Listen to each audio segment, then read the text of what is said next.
퇴직 1년 앞둔 부부의 충격 고백, 우리 노후가 무너진다.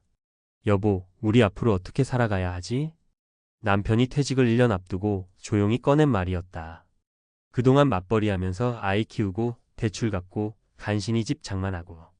그래, 남들처럼 평범하게 살아왔다고 생각했다. 그런데 막상 퇴직이 코앞으로 다가오자 머릿속이 새하얘졌다.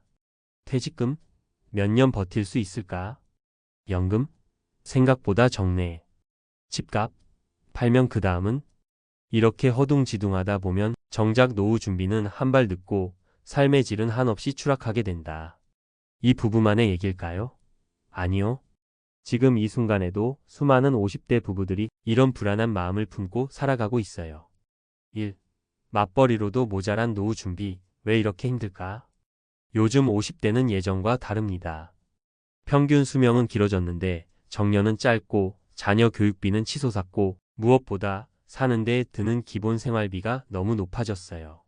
한 달에 300만 원 쓰던 부부가 퇴직 후에도 그 소비 패턴을 유지하면 10년이면 3억 6천만 원이 필요합니다. 근데 퇴직금이 1억, 연금이 월 150이면 계산이 안 맞죠. 사례 1. 강원도에서 퇴직을 앞둔 56세 직장인 박씨 부부. 맞벌이로 20년간 꼬박 일했지만 아이 둘 대학 보내느라 저축은 거의 못했고 퇴직금을 받아도 3년 후엔 생활비가 바닥난다며 지금이라도 뭘 해야 할지 막막하다고 말했어요. 이렇게 일하느라 준비 못했다는 부부가 정말 많습니다.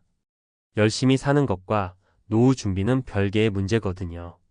2. 집은 있지만 현금은 없다. 유동성의 함정. 우린 집도 있잖아. 많은 분들이 집을 자산으로 믿어요. 하지만 집은 현금이 아닙니다. 살고 있는 집을 팔아도 어딘가에 다시 살아야 하잖아요. 그럼 결국 남는 돈은 많지 않아요. 사례 2. 서울 외곽 아파트 보유 중인 58세 김씨 부부. 현재 시세 7억짜리 집에 살고 있지만 생활비는 연금으로도 턱없이 부족해. 집을 팔아야 하나, 반지하로 가야 하나 고민 중입니다. 노후에는 현금 흐름이 더 중요합니다. 자산보다 현금화 가능한 수익이 있어야 마음 편히 지낼 수 있어요. 3. 관계도 무너진다. 돈과 감정이 엉켜버린 부부. 의외로 많은 부부들이 퇴직 후 서로에게 실망하거나 갈등을 겪습니다. 왜냐고요? 그동안 바빠서 못 보던 차이가 노후에 드러나기 때문이죠. 돈에 대한 생각, 일상 습관, 여가 방식. 퇴직 후엔 24시간 붙어 있어야 하니까 서로 안 맞는 부분이 그대로 갈등으로 폭발해요. 사례 3. 경기 용인에 사는 60세 윤씨 부부. 남편은 퇴직 후 쉬고 싶어 했고 아내는 뭐라도 해서 돈을 벌라고 다그쳤어요. 결국 둘 사이가 소원해져 각방을 쓰고 왜 우리 부부가 이렇게 됐을까 자책하게 됐죠.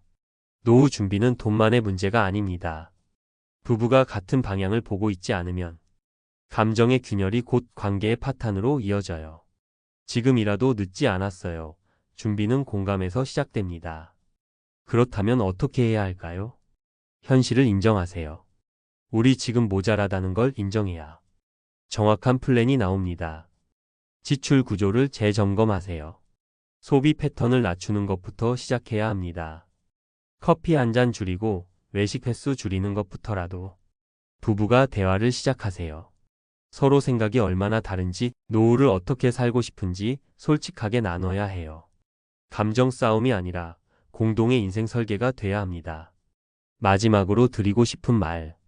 퇴직 1년 전 부부가 진짜 해야 할 일은 여행도, 자동차 바꾸기도, 가구 새로 들이기도 아닙니다. 바로 같이 살아갈 방법을 찾는 거예요. 그 방법은 돈만이 아니라 마음, 습관, 관계, 방향성에서 시작됩니다. 퇴직은 끝이 아니라 새로운 출발입니다. 그 출발선에서 서로 손잡고 가는 부부라면 노후는 무너지지 않습니다. 지금이 바로 그 출발점이에요. 늦지 않았어요. 지금부터라도 천천히 함께 준비해요. 퇴직 후 무너지지 않는 삶, 과학적으로 증명된 3가지 전략. 앞서 말씀드린 부부처럼 퇴직을 앞두고 느끼는 가장 큰 두려움은 경제적 불안, 관계의 불균형, 그리고 건강의 급격한 저하입니다. 그렇다면 과연 퇴직 후에도 건강하고 지속 가능한 삶을 살 수 있는 방법은 무엇일까요? 단순히 돈만 많다고 되는 게 아닙니다. 과학자들과 연구진들은 다음의 세 가지 요소가 노년의 삶의 질을 결정짓는 핵심 변수라고 강조하고 있습니다. 1. 돈보다 중요한 것 사회적 관계와 목적의식. 하버드 대학교가 1938년부터 80년 넘게 진행 중인 세계 최장기 연구 하버드 성인 발달 연구 하버드 스터디 오브 어덜트 디벨로프먼트에 따르면 노후의 행복을 좌우하는 가장 강력한 요인은 바로 좋은 인간관계입니다. 즉, 돈보다 누구와 어떤 관계를 맺으며 살아가는지가 훨씬 중요하다는 거죠. 또한 연구진은 목적의식 퍼퍼스인 라이프를 가진 노인이 그렇지 않은 노인보다 인지 능력 저하와 치매 발병률이 훨씬 낮다는 점도 밝혀냈습니다. 결론적으로 노후에도 꾸준히 인간관계를 유지하고 작은 일이더라도 내가 해야 할 일을 갖고 있는 것이 정신 건강을 지켜줍니다. 실천 팁. 작은 동호회, 종교 모임, 봉사활동이라도 꾸준히 참여하세요. 매일 해야 할 일이 있는 삶을 설계해보세요. 하루 1시간 걷기, 팥 가꾸기, 손주 돌보기, 유튜브 영상 만들기 등. 2. 운동은 만병통치약, 근감소증을 막아야 오래 산다. 퇴직 후의 건강 문제 중 가장 빠르게 다가오는 것이 근감소증 SARCOPNIA입니다. 나이가 들수록 자연스럽게 근육이 감소하는 건 어쩔 수 없지만 적절한 운동으로 늦추거나 예방할 수 있다는 게 과학적 사실입니다. 미국 국립보건원 NIH에 따르면 근육량이 낮은 사람은 낙상 위험이 3배, 만성질환 발생률도 2배 이상 높습니다. 특히 하체 근육은 장기 건강과 면역력 유지에도 영향을 줍니다. 즉, 꾸준한 하체 중심의 운동은 노후 생존력 그 자체입니다. 실천 팁. 하루 30분 걷기, 계단 오르기, 앉았다, 일어나기 스쿼트 같은 가벼운 근력 운동을 매일 하세요. 헬스장이 부담된다면 앉아서 하는 탄력 밴드 운동도 효과적입니다. 규칙적인 스트레칭은 유연성뿐만 아니라 낙상 예방에도 좋습니다. 3. 소비를 줄이면 자유가 생긴다. 미니멀 재정 전략. 은퇴 후에는 소득보다 지출 관리가 훨씬 중요합니다. 지속 가능한 노후를 위한 전략은 간단합니다. 소득을 늘릴 수 없다면 소비를 줄이자. 이 전략은 단순히 절약이 아니라 내가 진짜 원하는 삶에 집중하자는 철학입니다. 경제학자인 데니얼 카너먼 데니얼 KAHNEMAN의 행복 연구에 따르면 연소득이 약 78만 달러 한화 약 9천만 1억 원 수준을 넘기면 더 많은 소득이 행복에 큰 영향을 주지 않는다고 밝혔습니다. 즉, 소비를 많이 한다고 더 행복한 건 아니란 거죠.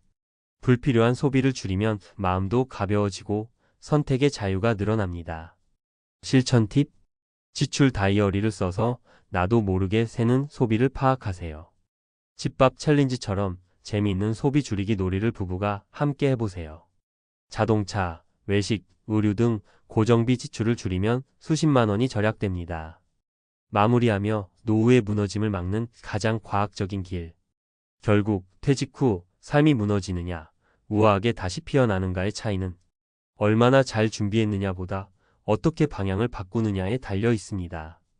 인간관계를 챙기고, 근육을 지키고, 소비를 줄이며 삶을 단순하게 만들면 몸도 마음도 돈도 버틸 힘이 생깁니다. 무너진다는 건 준비되지 않은 상태에서 변화가 닥칠 때 생기는 일입니다. 지금부터라도 이 세 가지를 실천한다면 앞서 말한 부부처럼 우리 노후가 무너진다는 말이 아니라 이제 진짜 우리 인생이 시작이야 라고 말할 수 있게 될 겁니다.